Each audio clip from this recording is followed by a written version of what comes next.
one man tossed eternally into the wilderness, he will have to battle and beat some of RuneScape's toughest monsters in order to supply and upgrade his weaponry and armor. All of this while being able to be attacked by any other player at any given time. But who? Who would take on such a fearsome challenge? I present Wildanator. Previously, with Wildanator, we bought some new Slayer unlocks that we now had access to. We continued our hunt for the chain mace, no luck in that respect, but we made some big coin. We surpassed 4,000 kills at the Crazy Archaeologist, and finally we tried our hand at clue juggling, unfortunately only to fall at the final hurdle.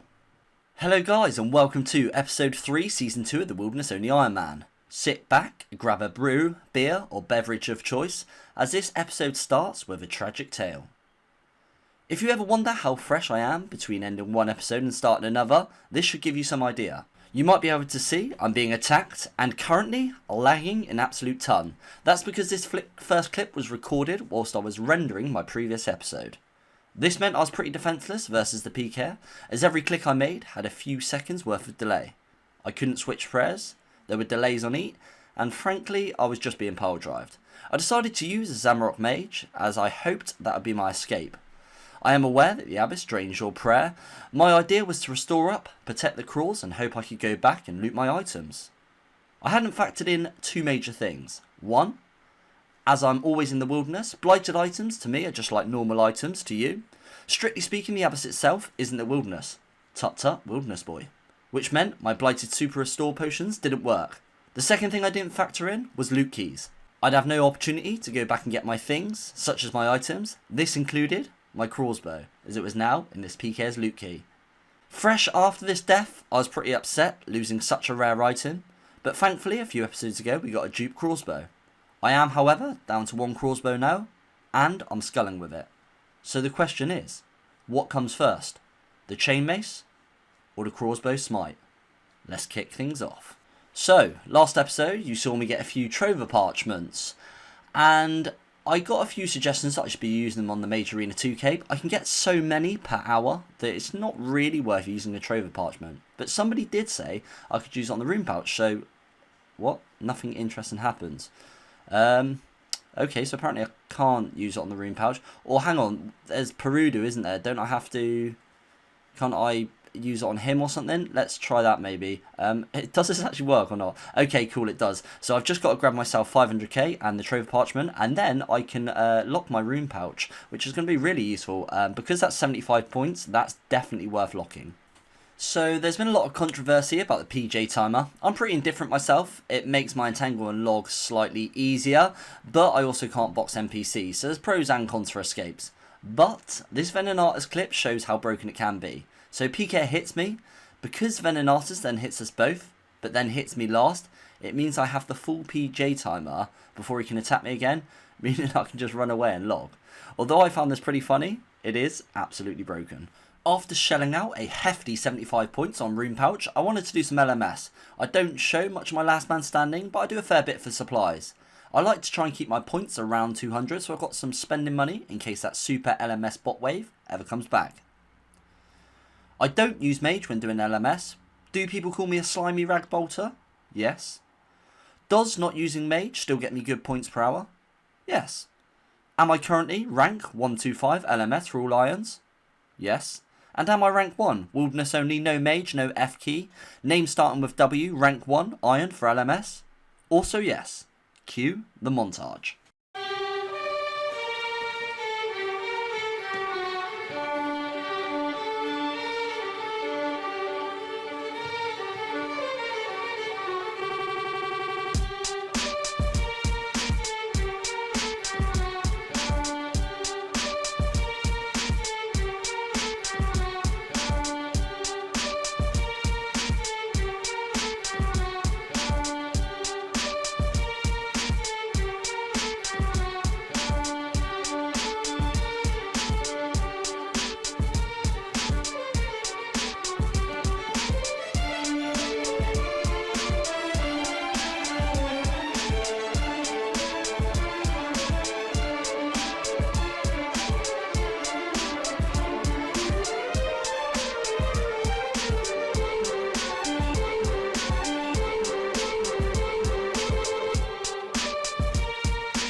We are about to get ourselves an absolutely huge level in level 2 Hunter. I could lamp to 27 and there is one impling spawn that sometimes passes over the Wildy ditch. We could have a go at barehanding that for some XP. Does it sound horrific? Yes. Am I going to attempt it? Abso-bloody-scootly. So, boys, you might remember the pain in my last episode where we got so close to getting enough clues to have a go at clue juggling. Well, since then, clue juggling has got a pretty huge buff. I learned about this through a YouTuber called Skeledor, who makes pretty fun videos. I'll link his channel. If you think, this bastard never linked his channel, please just remind me. I just forgot. But as you can see, when they talked about death pile changes, untradables, this includes clue scrolls, are on your player save, not world save. Meaning when you log out, clues stay on the ground until you log back in, even if that's on a different world or hours later. So, rather than having to pull out a 12-hour day, not even making a coffee or taking a break and still possibly not getting enough clues, you can just get a couple of clues, log for the night. When you log back in, they'll be exactly where you dropped them. Yeah, pretty massive. Okay boys, we now have 5 clues. I've never had 5 clues on the ground. I'm still pretty nervy as getting attacked at the wrong time, not giving me time to get back and pick them up to redrop, or lag, and yeah, these could all be gone. But we've come this close, so why not go for 6 and get that guaranteed casket? Right then boys, we've got another clue. This could be our 6th clue for the casket. Come on, come on. Oh, it's a Lumbridge step. Nope, gotta be a drop. Got to be a drop. Here is another one and another shot at that 6th clue and clue casket. Let's just quickly kill this one, see if it drops a clue. It doesn't. Right, come on. If this is a wilderness step, we have a guaranteed casket. Come on, come on. Oh no, Motherload mine. It's another drop. Getting so nervy. Come on, come on.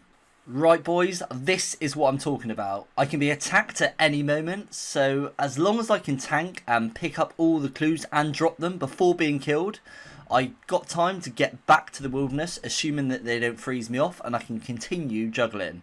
This is why I need to go in welfare gear. It is way less kills per hour than the crossbow, but it does mean that I'm able to just die and come back. Thankfully, on this attempt, I did manage to get back to my beautiful clue scrolls in time. Right, here we go, another clue. For goodness sake, please just be the Wildy step. Just get this paid over with. Come on, Wildy step, Wildy step. That's not the fairy ring step. As you can see, boys, yeah, we got attacked again. We managed to pick up our clues and get them back on the ground to be able to run back, but literally this time by the skin of our teeth. Okay, so a combination of being spooked. As you can see, my log time is also 3 hours before finding that final Wildy step. We've decided to go with 5 clues, so we've run them all back to the Ferox Enclave. I'm just praying it's a 4 or 5 step, or we get back-to-back Wildy on one of the clues for a guaranteed casket. It would be so painful not to get a casket now.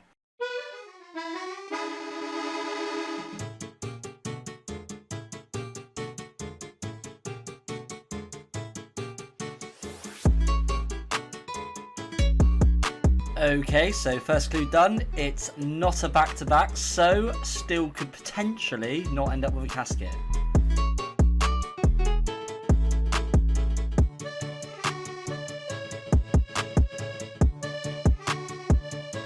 Yes, boys, that's a wilderness step. That is a back-to-back wilderness step, which now does indeed mean that we will 100% be getting a casket, assuming we don't lose any of these clues. Let's go get that casket.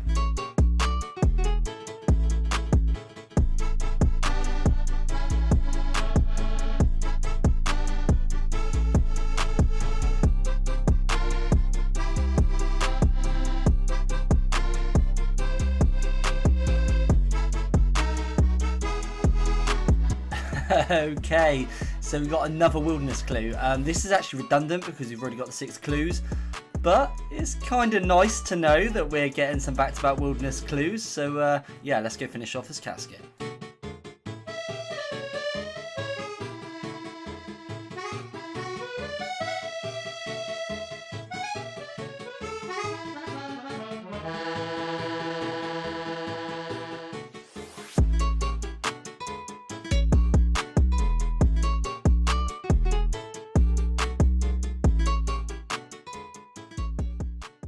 And there, boys, oh my god, it looks beautiful. We have ourselves a hard casket.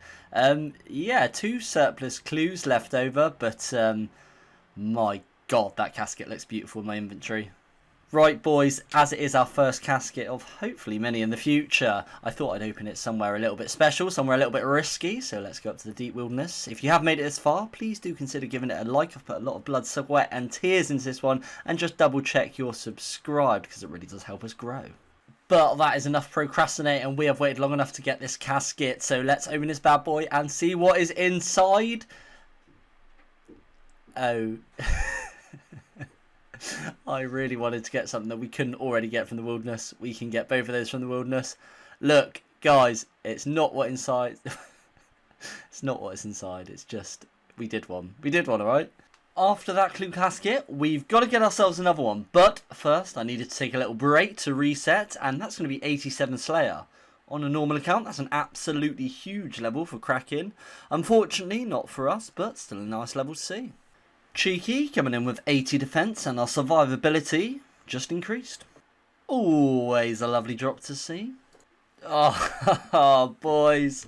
Up at the old Revadory Dingles and we get an Amulet of Avarice. I know it's twice as rare as the weapons, but when you're hunting that chainmace and you so badly want it, just knowing it's on the same drop table, it's a painful one. Maybe we'll just leave it there. Nah, let's grab him. Yeah, alright then, mate. Yep. Look at those prayer points. Very nearly got smited for the old crossbow. You might have noticed that we haven't cashed in any larann keys in quite some time. Well, I've still been chunking through Wilderness Slayer. I just wanted to hit ourselves 100 keys. And that day has come today. We do already have full Dagon High, but the resources we can get from there are super useful for us. The rates of any piece of Dagon High is 1 in 85, so I'm really hoping that we might just see one of those as well. Not even going to lie, boys, I definitely don't have the sack to be taking the full 100, so we're going to take 25 at a time, but let the lootations roll in.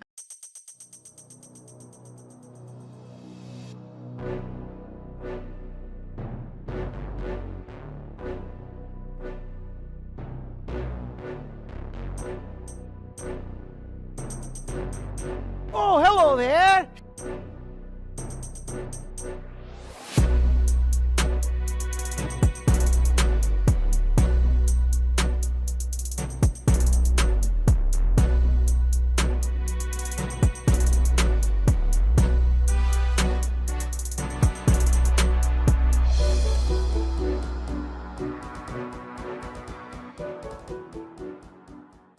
And for those curious folk among you, this is all the lootations we got. Obviously, we've got the Duke Dagon High body, which is a £4 million. A load of uncuts, which we were going to use towards crafting. We want to get level 80 for that glory, obviously. A load of stuff for smithing supplies. We want to get 85 smithing. We got some raw fish that we can get our cooking level up with, because that's pretty darn difficult to get up with in the wilderness. And then some other bits that aren't so useful, like the seeds and stuff. We've got a couple of alcohols, but we got billions in the bank, so we don't really need that. And it's worth a total of 17.666666 mil. Here we are, boys. We have another 5 hard clue steps, all in the wilderness. I'm obviously hoping again that we get a back-to-back wilderness step, or it's a 5 clue step or less. This took an absolutely unreal amount of time. Right then, so we've brought them all back to the Ferox Enclave. First one's going to be up by the old King Black Dragon. So we've had that clue before, so that shouldn't be too difficult to get to. Next clue that we've got is going to be under the Sapphire Spawn up at the Spider's Nest. So we can get to that one. That's near the Rev Cave Telly, so that one shouldn't be too difficult. The next clue that we've got within the wilderness is going to be Rogue's Castle. That one's slightly harder to get to. Oh. Let's not close that down. Let's actually click on it, shall we?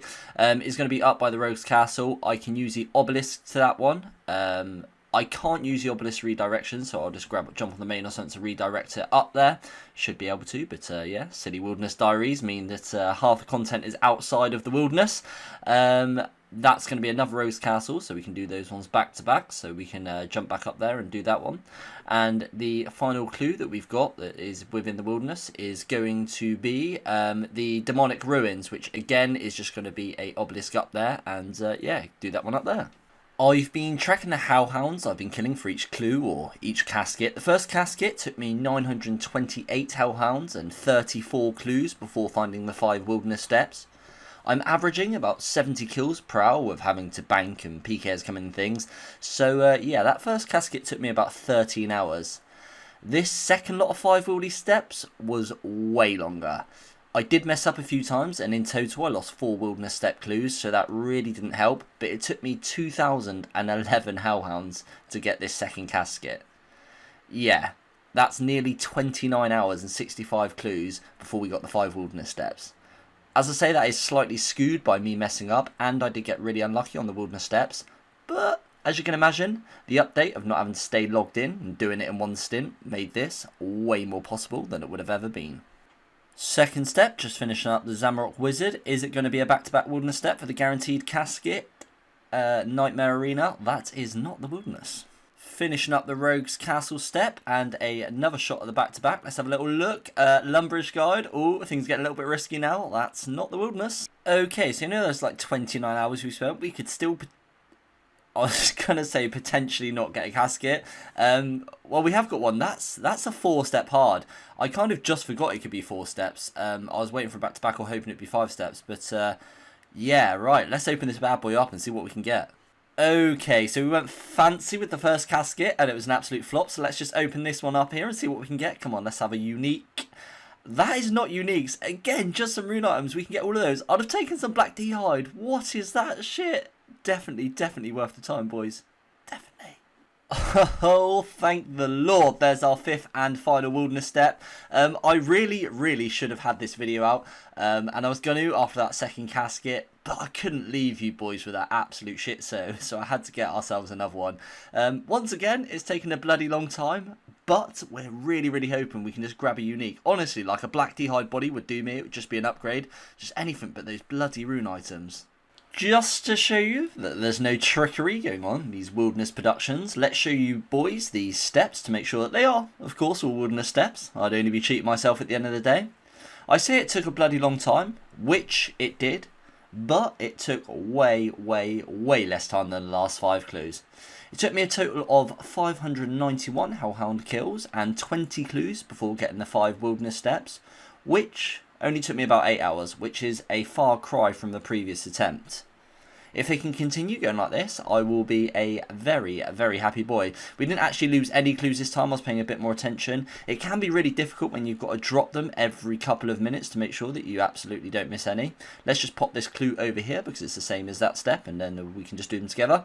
And the final clue, what wilderness step is this one? Wilderness Agility Course. Okay, so that is a bit of a ball ache to get to, but yeah, shouldn't be too difficult with the obelisk. Okay boys, so we're on step 3 and I realised that I ballsed up, but I've kind of thought of a solution. I didn't recharge my run, which kind of means that I might not be able to get back to my clues on time, which would be horrible. So my respawn point is the Ferox Enclave, so I'm going to die after I kill this. Oh my god, I almost died too early and put on the wrong prayer there. So I've got really low HP from the Zamorak Mage. I'm going to be digging this one up and go back to the Greater Demon. Oh yes, that's a back-to-back, which means a guaranteed casket. It was getting a little hairy on the 3rd clue, so if we just die, we've got the clue box, so we'll definitely keep the clue. And I think we've only got 4 right. Oh, hang on, we got 5 items. That's oh no, we still keep the clue because of the clue box, and yeah, that means we can definitely get back for our clues. Yes, boys, we've got ourselves another casket, and we've got a spare clue to start the next clue juggling session. Let's just bust this casket open. Come on, any unique will be great. Oh my flipping god, a Zamorak d'hide shield. Now that is a unique, and it's a really damn good one. That's actually going to be useful for Callisto, and the 2 kite shields, 3 uniques, 1 clue. Oh, and it's a magic longbow, which actually is really good for us because we haven't got 85 fletching yet, and I can use that for Callisto as the finish off for the special. Now, boys, that is the type of clue that we wanted. Of course, we pulled out the Zamorak d'hide shield for the little fashion scape at the end there. We are going to jump into the goals in just 1 second. God, I'm happy with that shield. But first, I just wanted to say I really hope you boys enjoyed the episode. This one took me a hell of a long time. Sorry it's taken a while to get out, but there is over 50 hours worth of progress in just the clues alone. So if that's not enough to drop me a like and a little subscription if you're not already, I really don't know what is. But without any further ado, let's see how the goals are looking. Here are the goals. I've been a little bit cheeky and added the Zamorak d'hide shield, as I think he deserves his own spot. Some newer additions are the Abyssal Whip and the Dust Battle Staff off the Slayer drops. I'd love to get a new pet soon, as it's been quite a while since we've seen one of those. Also, there is a boss rework coming up. In fact, there's tons of wilderness ideas being battered around at the moment, but I'll probably or might make a separate video on that, given my thoughts on those. And as always, an absolutely whopping thank you to my YouTube members. It's only a Skadiver, so if you've got a few quid kicking about, and that's going to be Mr. Air, Mr. Weezers, Mr. Pancakes, GBMF, ELUW2, Anime, 202mil, Ian Beatty, and a new name on the list, Jacob Brooks. Thank you all very much for watching. Until next time, have a great week, and goodbye.